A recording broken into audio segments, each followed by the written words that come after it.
meu nome é Leandro, vou estar apresentando o primeiro Heart-Team de hoje. Identificação do paciente LPDS, 82 anos, do sexo feminino, procedente de São Paulo, aposentada. Então, um breve resumo da história dessa paciente, que ela acompanha aqui desde 2011.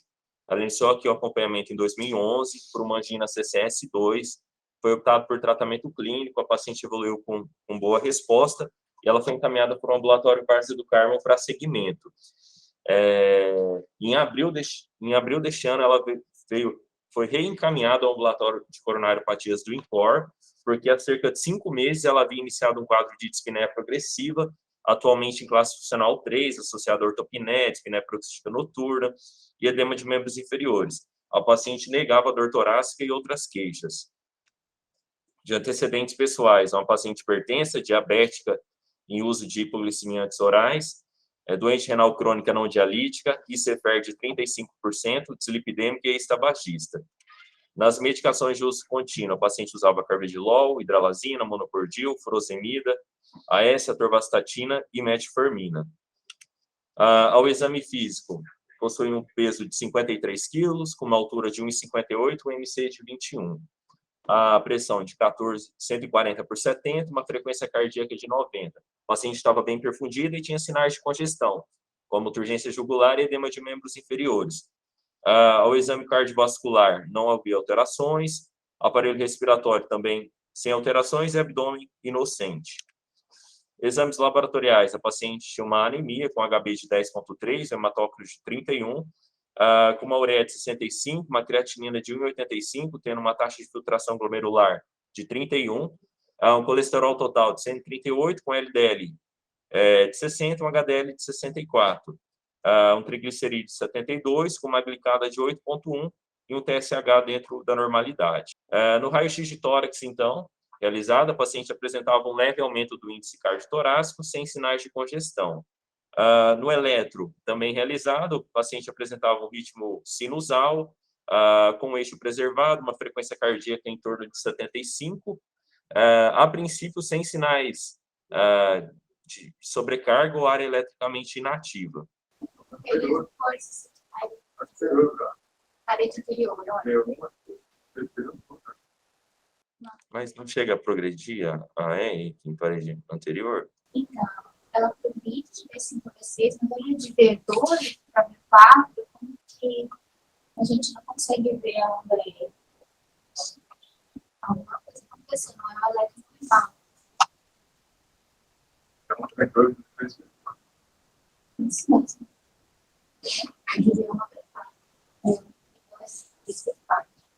A paciente tinha um relato em prontuário de um eco de 2018 com fração de ejeção de 64%. Esse exame é externo, nós temos apenas o relato desse exame. E aí foi feita uma cintilografia neste ano.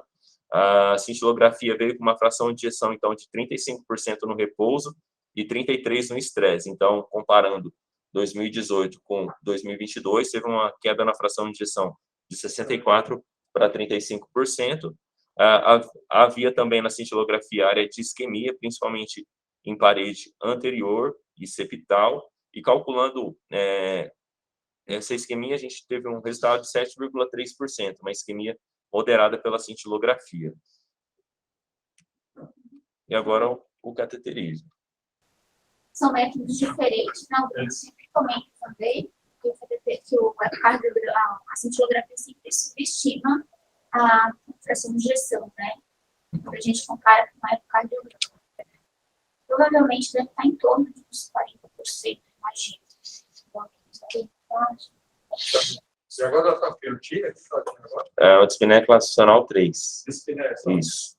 Uma oblíqua anterior direita caudal, coronária esquerda, injeção de contraste no tronco. A princípio já dá para ver uma lesão em terço médio de DA de uns 70% a 80%. A princípio o CX parece tá bem doente, parece que tá fechado por essa incidência bem fina e parece já ter uma circulação colateral de DA para a coronária direita. Nessa outra incidência, uma oblíqua anterior direita cranial, injeção de contraste em tronco, aparentemente tem uma lesão aqui em parte distal de tronco, de uns 40% a 50%, essa lesão. Lesão importante em terço médio de DA de uns 80%, 80% a 90%. Uns 95%, não tem? 90%. Pelo menos 90% tem. Na imagem assim, parada, às vezes prefiro ver dinâmico, mas tem pelo menos 90%. E parece ter uma lesão também importante aqui nessa parte ostial dessa septal. No septal tem tudo. Ali embaixo. Mas ela até se desenvolveu, talvez por conta da colateral para a coronária direita, né? Você vê que ela tem um calibre, é praticamente o calibre da descendente anterior. Nitidamente, ela deve ter ectasiado em função da colateral. E CX com, enfim, praticamente subeocluída. Parece subeocluída, 95, mais para baixo. Aí. Lesão importante, CX também. Leite distal. Pergunta, só para enfatizar, qual foi a dúvida do colega inicial em relação a esse caso, a indicação? Doutor, a indicação é que a gente achava que ela tinha lesão de tronco de 50% ou mais, tinha lesão de DA importante, com essa queda de fração de ejeção recente, a dúvida seria se valeria a pena angioplastar tronco e DA. Mas assim, depois a gente contextualiza aí, então vamos tocar. Então, a ideia do colega, a princípio, era angioplastar DA e tronco. E tronco, tá bom. Depois a gente vai tentar contextualizar, eu acho que esse... Pode passar.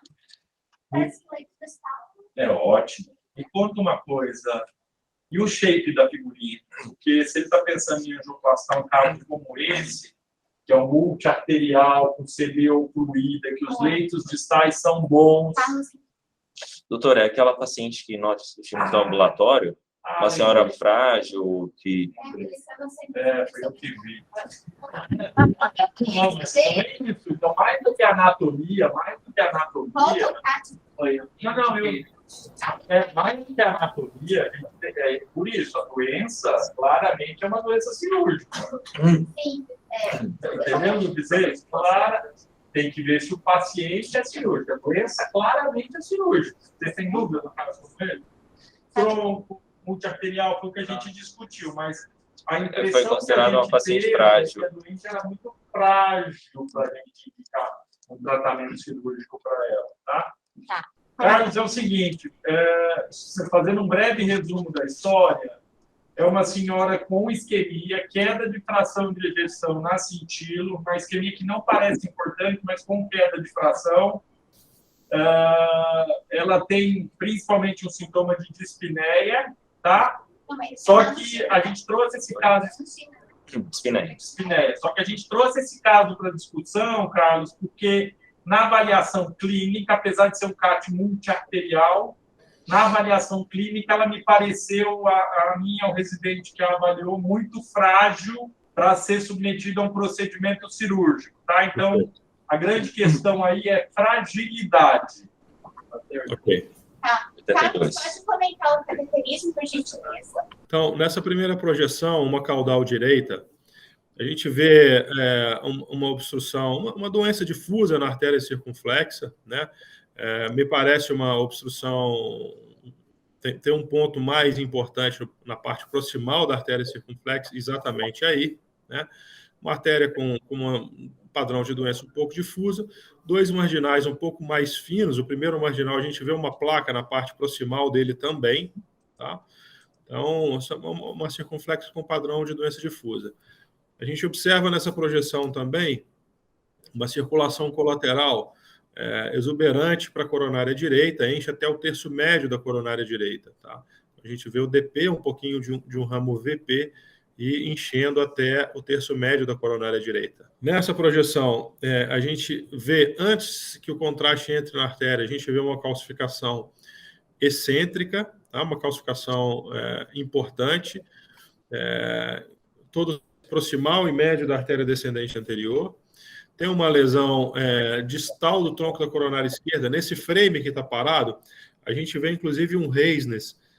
O Reisnes é uma expressão que a gente não tem uma tradução boa em uma palavra para o português, mas, enfim,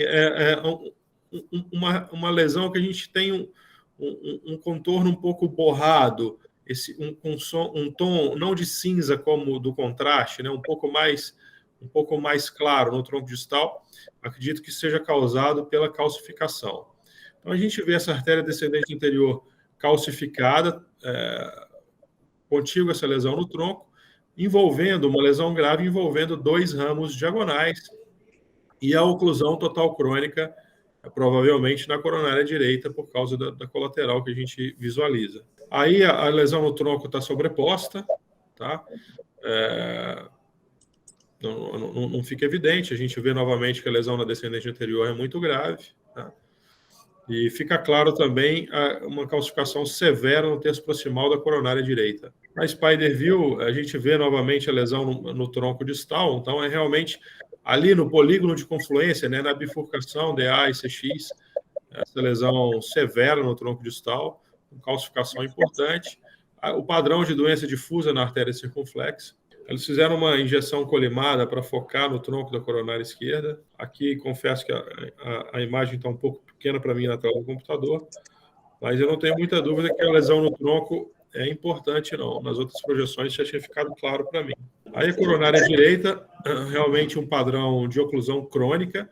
A gente vê o que a gente chama de cabeça de medusa na parte proximal da coronária direita, um segmento longo, né, maior do que 20 milímetros de oclusão crônica. Tem, então, essa coronária direita tem uma colateral contralateral e ipsilateral. Uma coronária direita, aí parece uma direita pequena, mas pela colateral a gente visualizou bem que é uma coronária direita dominante, uma coronária direita importante do ponto de vista anatômico. Com relação ao score de risco, a minha primeira reação a ver esse syntax score de 22, a primeira reação que me parece um syntax score um pouco baixo, tá? Levando em conta a lesão no tronco, calcificação severa. Então, por exemplo, a lesão no tronco, que é o segmento 5, eu não estou vendo aí.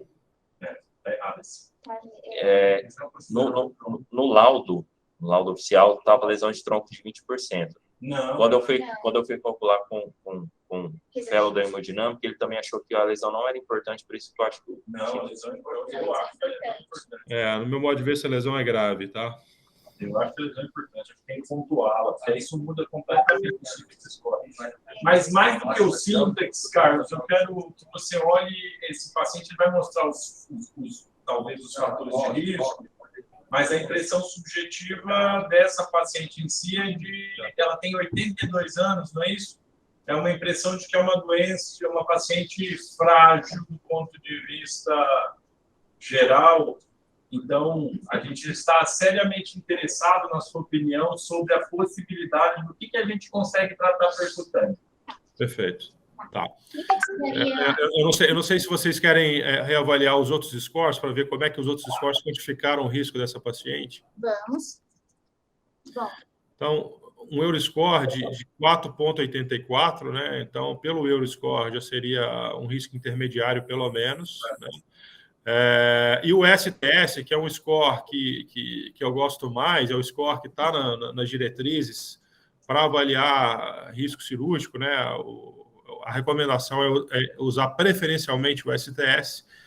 A gente vê um risco de mortalidade de 12%, então realmente é um paciente para alto risco cirúrgico. E olha lá, uma mortalidade de 41, né? Perfeito. Então, uma paciente de 82 anos. Então, eu não sei se vocês calcularam o precise DAPT dela também. Sim, pode passar. É uma paciente que só pela idade já seria classificada como uma paciente de alto risco de sangramento. E aí a gente está falando principalmente para uso de DAPT, né? E quando a gente olha o precise DAPT acima de 25 já é alto risco, vejam essa paciente 48, né? Então, realmente, é um paciente com risco de sangramento bem elevado. Do ponto de vista de tratamento percutâneo, tá? A minha sugestão para abordagem dessa paciente seria privilegiar o tratamento do tronco e da descendente anterior, tá? que é o que eu acho que pode realmente mudar o prognóstico de uma paciente já grande idosa, 85 anos. Tá? Então, assim, só o tratamento do tronco e da descendente anterior já seria uma angioplastia de extrema complexidade. Tá? A gente precisaria de rotablator, tá? Para tirar esse cálcio da descendente anterior. Tá? A gente precisaria proteger a CX, então, apesar da gente falar angioplastia de tronco, é uma angioplastia que pode envolver a CX. Então, precisa proteger a CX, o resultado da CX precisa, do ósseo da CX ficar bom, tá? Mas a minha proposta seria não abordar aquela doença difusa da CX, indo para ramo marginal. Posso fazer uma pergunta, cara? Mas se for liso, se a angioplastia for lisa da DA e do tronco, você não acha que vale a pena tratar aquela porção proximal da CX, que está suboccluída? Pergunta... Bruno, honestamente, a minha tendência a responder é não, tá? Porque essa angioplastia do tronco e da DA vai ser uma angioplastia extremamente complexa, tá? Primeiro passo, rotablator. Segundo passo, proteger a CX e 2 diagonais. O ponto mais crítico da descendente anterior, se você for observar, saem 2 diagonais dele, tá? Então, eu tenho 3 bifurcações envolvidas nessa lesão. Tá? Só para enfatizar que nossa proposta, quando a gente viu esse caso, era exatamente o que você está falando, tronco e DA apenas. Então, assim, a angioplastia do tronco e da descendente anterior é uma angioplastia muito complexa, tá? Para ficar tudo com capricho, tudo bacana, não perder diagonal, o resultado dos 2 diagonais ficar bom. Pode ser que numa abordagem, na hora de fazer o kissing para a artéria circunflexa, o resultado fique subótimo e a gente, no final das contas, precise colocar stent para a artéria circunflexa também. Mas a minha proposta inicial seria tratar tronco para descendente anterior, que é a grande área de miocárdio em risco que tem essa paciente.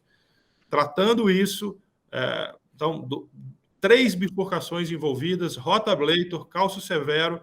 Eu acho que a prioridade seria tratar tronco para descendente anterior. Ou seja, teria que ser um dia especial também, de material especial, certo? Exatamente. São materiais que a gente não tem na nossa rotina. Joia. Tá, mas que a gente tem feito, né? A gente tem conseguido. Sim. A gente tem conseguido. Só para a gente deixar por isso, né, na discussão, esse foi o caminho. Para a gente deixar isso escrito na errata. A gente tem conseguido fazer nos eventos de treinamento, né, dos residentes, a gente consegue fazer, mas são materiais que realmente não estão na nossa rotina. Tá bem, doutor? O Dalan vai comentar? Doutor Dalan, por gentileza, pode emitir sua opinião. Acho que o caso foi suficientemente discutido e encaminhado para angioplastia. Mas eu abriria um leque aí pela possibilidade de cirurgia também. Pela idade, 82 anos, não 85, isso hoje em dia nós temos operado. Ontem nós operamos um paciente de 81, está muito bem estubado, um caso muito parecido com esse, e daqui a instantes o Beto está aí preparando, já está aí no centro cirúrgico, vai ser um de 87. Um senhor frágil, também mais ou menos como ela, 1,58 m, 50 e poucos quilos, ela tem 53 quilos, mas isso não contraindica, é uma lesão de tronco fechando, com coronárias boas, então, pela idade, não existiria uma contraindicação. Para a fragilidade, obviamente, tem que ser levada em conta. Por outro lado, é uma paciente que tem que ser feita alguma coisa, porque ela, nas nossas barbas, ela vem deteriorando. Ela tinha, como vocês falaram, há 3, 4 anos, aí é uma fração boa, e atualmente ela está com uma dispneia paroxística noturna, ela tem angina aos pequenos esforços para se tocar, etc. Então, algo tem que ser feito, e anatomicamente ela é muito favorável do ponto de vista cirúrgico, porque ela tem uma DA linda, uma DA fantástica, com uma diagonal ao lado. Então, talvez uma mamária nessa DA e uma ponte nessa, ou uma sequência para essa diagonal aliviaria muito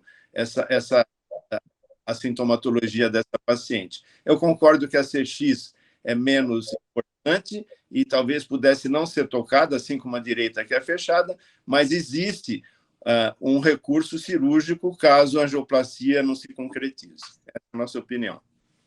A gente hoje tem enfrentado, o Dalan comentou muito bem, cada vez mais esses pacientes. E vamos enfrentar daqui para frente cada vez mais esses pacientes de idade avançada. Acho que esse paciente precisa ser avaliado. A gente tem o nosso estudo frágil, que a gente faz, que é com INSEP, pelo pessoal da cardiogeriatria, para ver se realmente é frágil o paciente. Né? Porque a gente sabe que quando o doente é um renal crônico, a gente tem alternativas. Né? Medicação, diálise. Quando ele é pneumopata, a fragilidade é difícil você quantificar e controlar isso no pós-operatório. O doente, às vezes, ele fica com aquela fragilidade muito difícil, acaba infectando e complicando. Então, a fragilidade tem sido um problema que a gente não sabe ainda exatamente como lidar. Muitas vezes, existe fisioterapia pré-operatória, uma semana, ela passa 2 consultas com as meninas e ela já ganha confiança, já aprende a fazer exercício no pós-operatório. Então, acho que se essa paciente, apesar da idade dela, precisa quantificar a fragilidade. Tem o frágil, tem o pré-frágil. Né? Mais do que frágil. Então, acho que assim, se ela for uma frágil, talvez a cirurgia, apesar de ser feita, talvez ela tenha um impacto muito importante. Mas se ela for uma pré-frágil, talvez a gente consiga... Nós estamos levando um trabalho agora, essa semana, no Congresso Brasileiro de Cirurgia Cardíaca, que vai ser em Porto Alegre, os primeiros resultados do frágil. Pacientes frágeis ou pré-frágeis operados, em 6 meses, eles deixam de ser frágeis.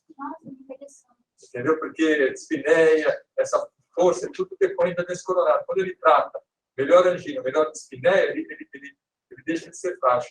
Ele torna a sua qualidade de vida. Então, às vezes, esse paciente, e os mais beneficiados são os pré-frágeis. Né? Aqueles frágeis, eles acabam beneficiando. Os pré-frágeis, ele acaba tendo uma recuperação muito grande. Então, acho que se essa paciente tivesse uma boa avaliação da geriatria, a gente conseguiria talvez direcionar para a cirurgia, que nem o Dalan falou, pode ter um bom resultado, ou se ela for muito frágil, a hemodinâmica é a opção do Carlos. Eu vou ser sincero em relação a esse caso. Então, só para encerrar. O Bruno viu o paciente. Só para encerrar, assim. A gente está falando de uma senhora de 82 anos, que pesa 52 quilos, que tem disfunção ventricular, 35% de fração de ejeção. Insuficiência renal. Então, assim, eu adoro a questão... todo mundo sabe que quando bem indicado, uma cirurgia é imbatível. Entretanto, eu acho que a cirurgia ela tem o seu valor, principalmente quando eu vou predizer uma revasque completa. Tá? Então, para fazer a DA e o tronco de uma forma mais invasiva, que o Carlos já se propôs a fazer por via percutânea, numa doente de 35% de ejeção, 82 anos, de insuficiência renal, eu acho que o caminho percutâneo, para mim, é mais claro e de um risco menor. Se você falasse para mim, olha, não, a cirurgia, eu vou fazer um tratamento completo, se o risco cirúrgico fosse menor, não tenho dúvida que essa doença é uma doença cirúrgica, é tronco multiarterial com disfunção ventricular, pega a diretriz. Seria uma paciente mais. Se eu, na cirurgia, vou fazer exatamente DA e tronco, que é o que o Carlos consegue fazer de uma forma muito menos invasiva, minha tendência total é para tratamento percutâneo, considerando uma mortalidade de 12%. No dia da consulta, até cheguei a perguntar à paciente da possibilidade de cirurgia, e assim, ela já tinha deixado de entender que não seria favorável. O que conta muito também é a opinião do paciente, né? Ele tem que fazer parte da tomada de decisão, isso é muito importante. A minha opinião também como eu comentei no começo do caso, que cateterismo é cirúrgico, sem dúvidas, leito distal da DA é bom, ok, mas diante de uma paciente de 82 anos e frágil, a minha tendência, né, ainda mais sabendo que a gente tem hemodinamicistas capacitados para isso, para isso, cirurgiões também, né? Os dois são capacitados, mas eu digo que uma paciente frágil, né, a minha tendência seria percutâneo, principalmente considerando que ela vai estar em boas mãos, né, do ponto de vista de intervenção. Eu só queria chamar a atenção do que o Bruno falou, de maneira correta, só para a reunião, do ponto de vista acadêmico, que hoje a idade, cada vez mais, isso perde a importância. Com certeza. Que essa paciente, ela tem a Mais da fragilidade. idade cronológica, a gente tem que ver a de bio. Isso, A fragilidade é o que mais me chamou a atenção. porque é o status do paciente, aquele que a gente chamava, né, vulgarmente shape, Shape score. Shape score, quer dizer, isso é a fragilidade, isso que precisa ser avaliado no doente, mas que a cirurgia tem demonstrado que ela consegue reverter a fragilidade. Porque a gente não sabe exatamente, né, se você o que vem primeiro, se é a fragilidade ou se é a doença coronária que acelera a fragilidade do paciente. Não, definitivamente, esses resultados do fragília são muito E é algo para a gente ponderar também, até incluir a nossa avaliação, né? A gente definir o score de fragilidade e começar a calcular esse score já existe. já existe, mas para a gente incluir na nossa avaliação na coronária mesmo, no próprio ambulatório, para o paciente já ter essa avaliação. Depende de algumas coisas que a gente não tem. Mas só para surpresa acadêmica, a gente começar a progredir nessa história de idade versus fragilidade nas reuniões. Sim, eu acho que isso é Vamos importante. tocar o próximo? Tá? Então tá bom. Então fica como percutâneo, a primeira opção que você acha, do paciente, tá? O caso foi já bem discutido. Essa paciente, a provocação que poderíamos fazer para os cirurgiões. O hemodinamicista nos informou que a angioplastia é complexa, mesmo sendo feita aqui no nosso serviço. Embora o tratamento inicial fosse fazer a cirurgia com revascularização, existia a possibilidade de tratar apenas a descendente anterior. É uma possibilidade interessante, para diminuir bem a morbidade dessa pessoa. Porque o hemodinamicista não existe. Isso, nesse caso, não é tão simples. Eu preciso fazer uma bandeja. Eu tenho aquela septal que parece mais uma diagonal ou ela vai fechar provavelmente na angioplastia. Esse ramo, provavelmente, foi o ramo que deu a sintomatologia. Ela tem a parede anterior toda comprometida em 4 anos de evolução. 4 anos de evolução. E ela tinha função normal. Na cintilografia, tem uma isquemia documentada na parede anterior. Então, eu acho que nós diminuímos muito a morbidade dessa paciente se tratássemos só desse anterior com cirurgia. O que acha? O problema é o simples logo. Eu sei que ela tem insuficiência renal também, estabelecida. Então, eu acho que não tem. Risco cirúrgico alto, próprio STS, Tentar, mas a paciente, se não conseguir ir para a cirurgia, mas, pelo que me parece, a paciente também não está querendo, né? É só esse comentário, uma provocação. Mas acho que Nós vamos tratar esse caso, é muito interessante, porque é o nosso dia a dia agora. O dia a dia se tornou isso, começou muito É complexo. o nosso dia a dia. Né? Lá embaixo, os pacientes são idosos, vêm com a proposta já de fora para fazer cirurgia. Muito interessante. Então, o caso se enquadraria no guidelines perfeitamente para a cirurgia. Entretanto, nós vamos colocar o paciente, o clínico vai indicar, baseado no guidelines e no paciente. Isso é muito importante. Não só o guidelines, que seria classicamente cirúrgico, como não é isso? Aqui discutimos. até o americano. Não, mas o William Osler dizia, né? O bom médico trata doentes. O excelente médico trata o paciente com a doença.